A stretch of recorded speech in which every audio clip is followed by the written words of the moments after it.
Malaria might be making a comeback soon. You know, the leading killer of children under 5 years old in parts of Africa, and that nearly half of humanity is still at risk for?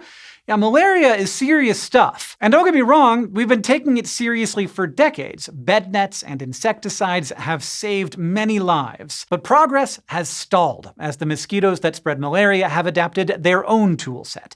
They are developing a resistance to our insecticides, which means that we're going to need some new ways to prevent this disease. Here's how scientists are fighting the latest generation of super mosquitoes.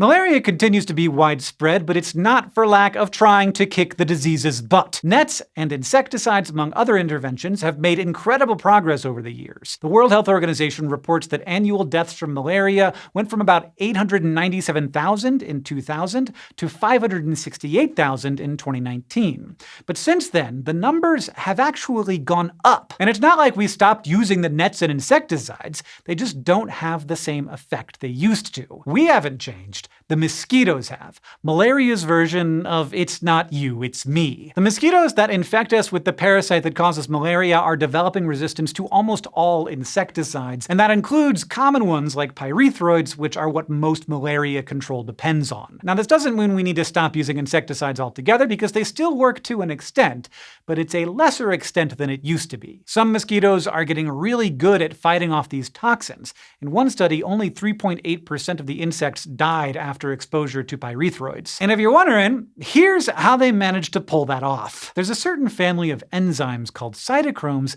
that help detoxify stuff. Those enzymes may be particularly to blame for the rise of the mosquito resistance. In particular, the group of enzymes called cytochrome P450 monooxygenases, or P450s for short, seem to operate differently in mosquitoes that show insecticide resistance.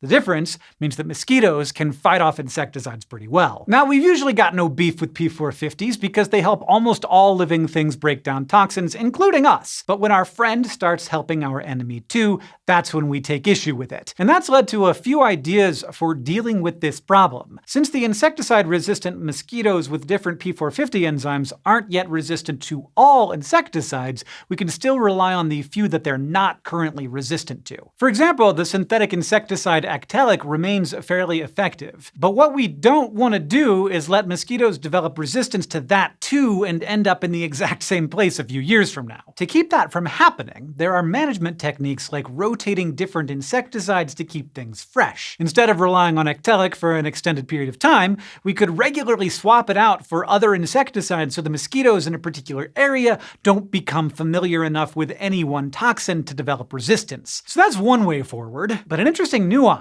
is a chemical called piperonil butoxide, or PBO.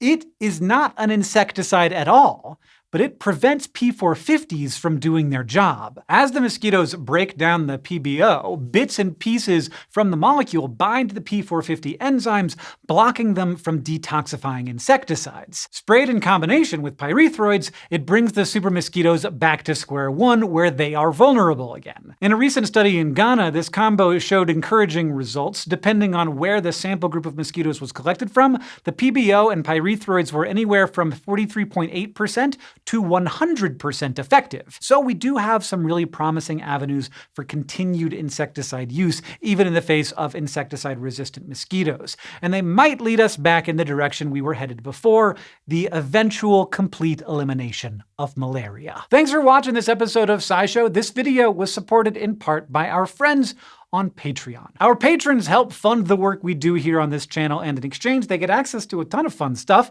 You get access to our exclusive Discord, bloopers from our video shoots, and our behind-the-scenes podcast. If that sounds like a good deal to you, you can head over to patreon.com/scishow to sign up, or just to learn more. Thanks for watching and learning with us.